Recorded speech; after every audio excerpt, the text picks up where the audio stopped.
ry avako araka ny tary antsika azy teo dia alahty voalohany raha ho antsika eto zany iainana amin'ity loha hevitra hoe miara mandeha amin'ny tompo Andriamanitra satria tamin'ny herintsika dia niaraka tamin'ny fiangonandehibe tamin'ny fety de moisson. Faharoa, zava-dehibe amintsika koa ny fandaminana eo amin'ny fiainan'ny fiangonana ka andraisantsika andreto zanaka antsika reto ho mpandray fanasan'ny tompo amin'ity anio ity. Zany rehetra izany no andre ho banjintsika ao anatin'ny toriteny ry havako. Ny Koritianina voalohany ary antoko 5:1 ka hatramin'ny 1:10 no akana ny toriteny ka dia tsara raha misokatra eo anatrehantsika eo mandrakariva izany miara mandeha amin'ny tompo Andriamanitra ao. Ato amin'ity Koritianina voalohany toko 5:10 ity no anazavaan'i Paoly ny mikasika ny amin'ny fitsanganan'ny tena maty. Misy tamin'ireo Koritianireo mantsy no tsy nino ary indrindra milaza mihitsy fa tsy misy izany fitsanganan'ny tena maty izany raha afaka mijery kely fotsiny nareo ny 9:12 sy ny 9:13 aoriany ty efa rahantsika tao amin'ny 1:10 ity izany. Tsy misy ho izy ireo izany fitsanganan'ny tena maty izany.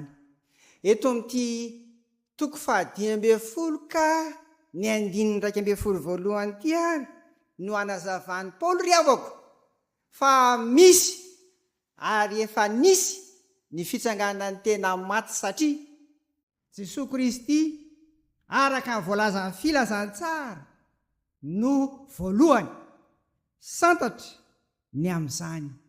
Anio ary dia misy afatra telo ry havana no andeha ho banjintsika ao anatin'izany loha hevitra izany ary ao anatin'izao fiarahantsika miombona amin'reto zandry zanaka reto amin'ny fandraisana azy. Voalohany ary raha vakitsika ny 1:1 sy ny 2 dia resy lahatra i Paoly fa tsy zavatra amin'ny foniporoniny fotsiny ny filazantsara fa tena nisy ary ny resiny sy ny zarainy tampino izany.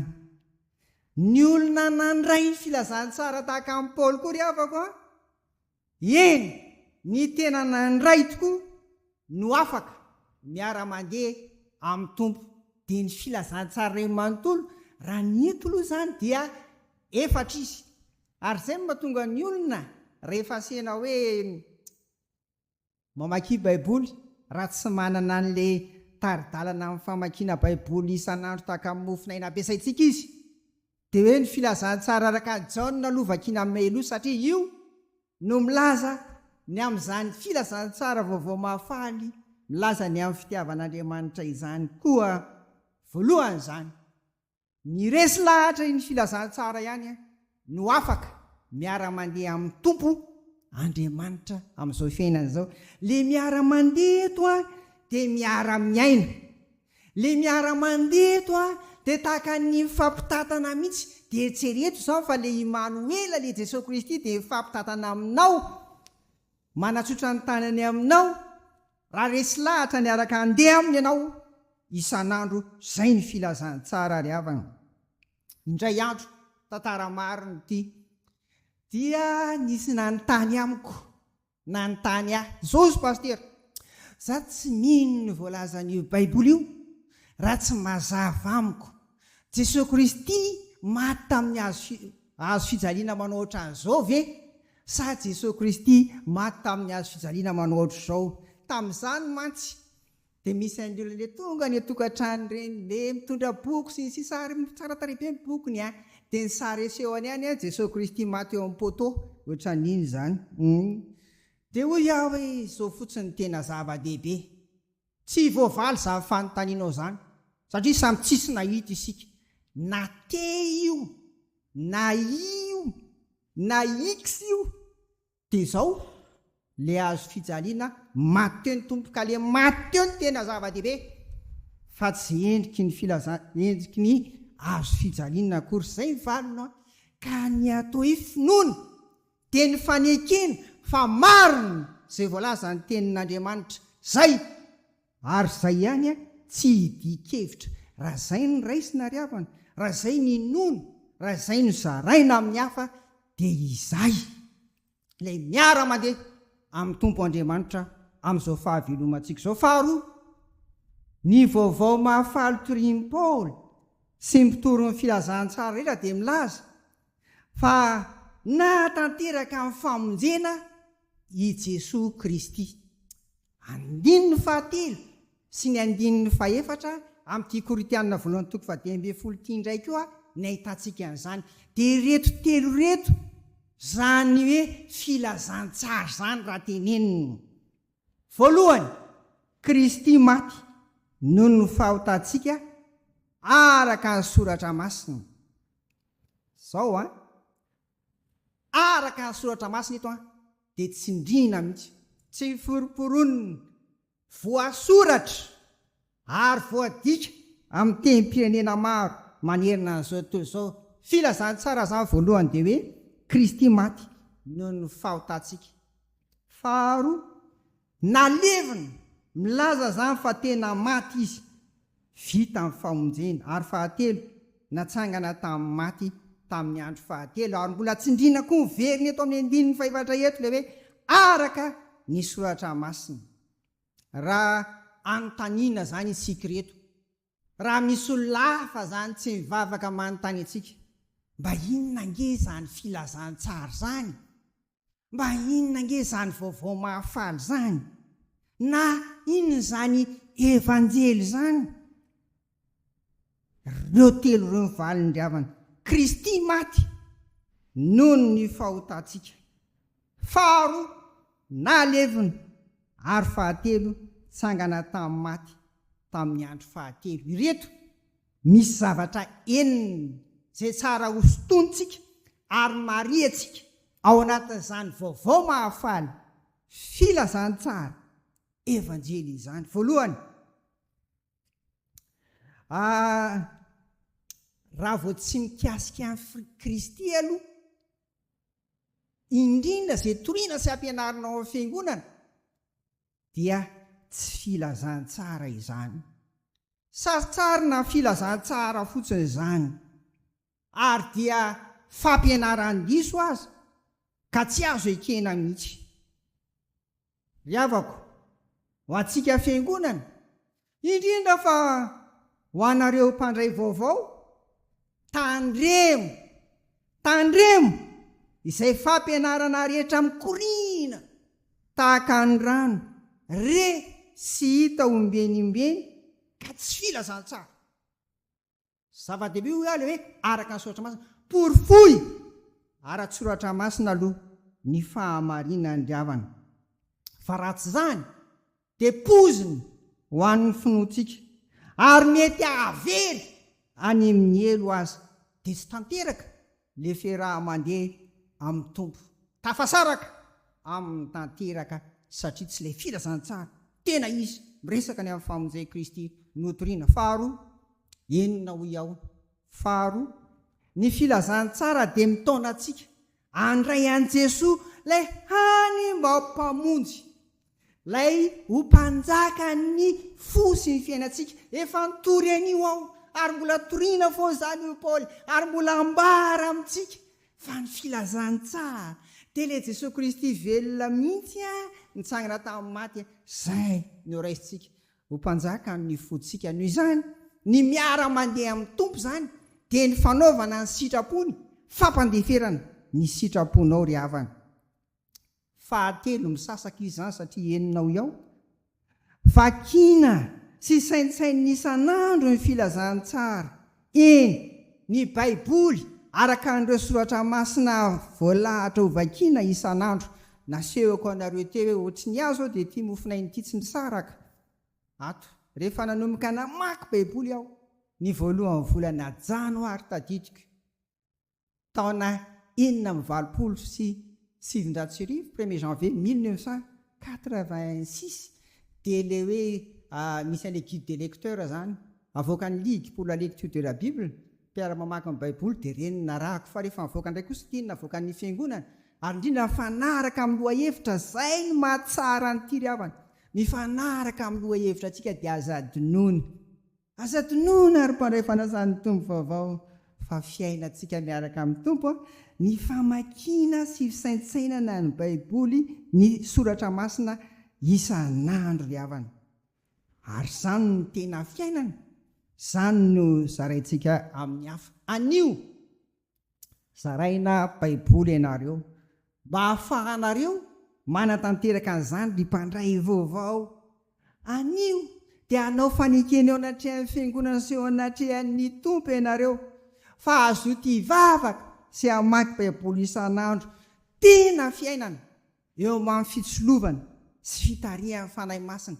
Tena fiainao eo, tsy fanandevozana kory sanatria na hoe hamaky baiboly indray ve sy ny toy izany. Areo mampietretra koa antsika mpandray tranainy. Ohatranay sao efa hanao ny jobiny fahaty 4 taona, 50 taona ny nampandray ngamba efa tonga amin'izany hoe mbola vita ve zany amin'izao androntsika izao fa 14 Jolay 2022 isika andresaka mbola vitanao ve ny famakiana sy fisaintsainana ny tenin'Andriamanitra isan'andro avoazany fanoloran-tena fa mbola tsy tara. Manomboka rapiso dia mambondray ry havana. Fahatelo izay faefatra, anio no manomboka mandray fanasan'ny tompo ianareo.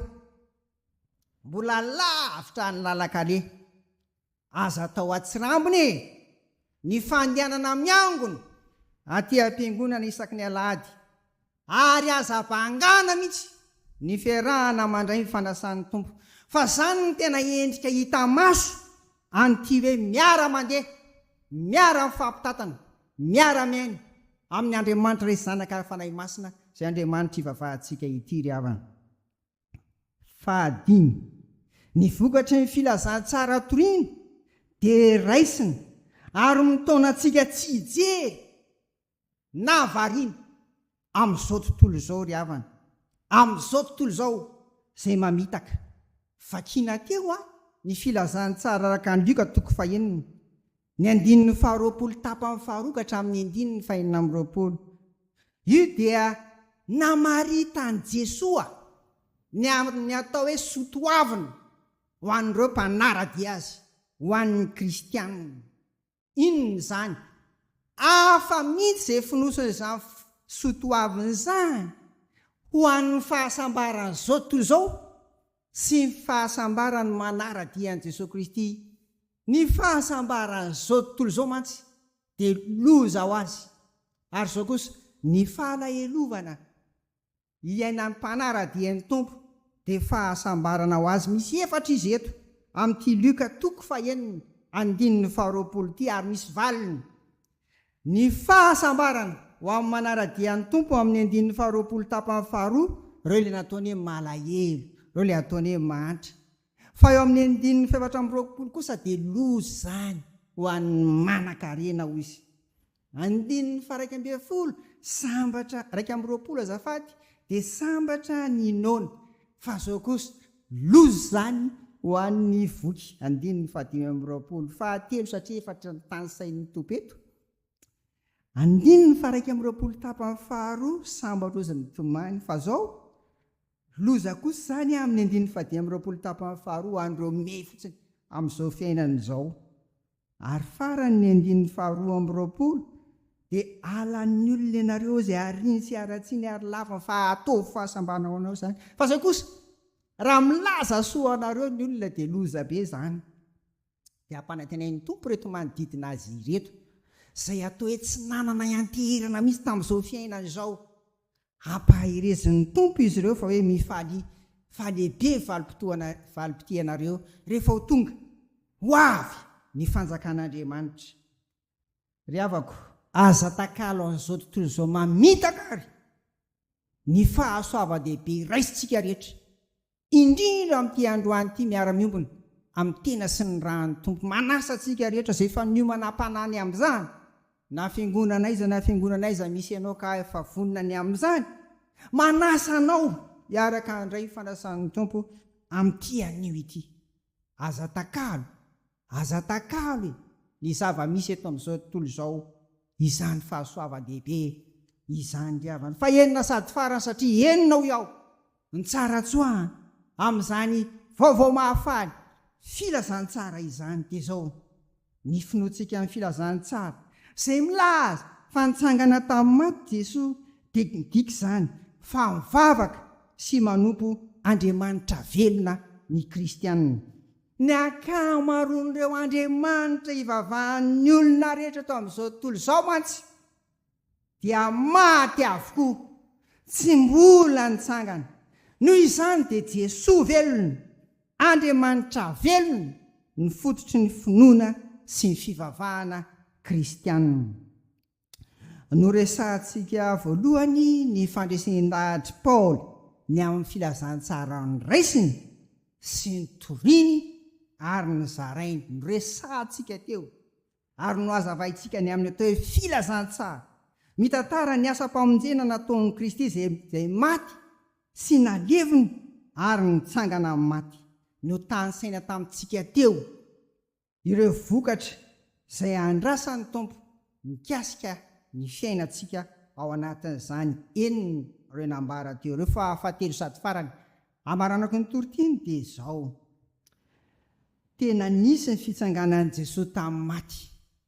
Porofon'izany ny fisian'ireo vavolombelona maro hitantsika amin'ny andinin'ny 15 ka hatramin'ny andinin'ny 19 ireto avy izy ireo: Kefasy na Petera, ny 12 ireo rahalahy tsy omby 500, ary rambarany tamin'ny fotoana noratana ny taratasina ny epistily ho an'ny Korintianina voalohany io izany fa mbola velona ozy ny akamaroany ireny tena nahita. Fa rehefa nitsangana tamin'ny maty Jesosy dia niona sy hitan'ireny ireny. Ary aveo izy niseho tamin'ny Jakoba ary dia niseho tamin'ny apôstôly sy Paoly ihany koa. Izany fitsanganan'i Jesosy tamin'ny maty izany ary niseho hitan'ny olombelona rehetra izany tokoa inon'ny kristianina tsirairay, fa izy koa dia hitsangana amin'ny maty raha tsy izay ka ho tonga na hiverina indray Jesosy Kristy. Very maina ry havana ary zava-poana izao fivavahana ataontsika izao raha tsy mino sy manantena ny fitsanganan'ny tena amin'ny maty isika.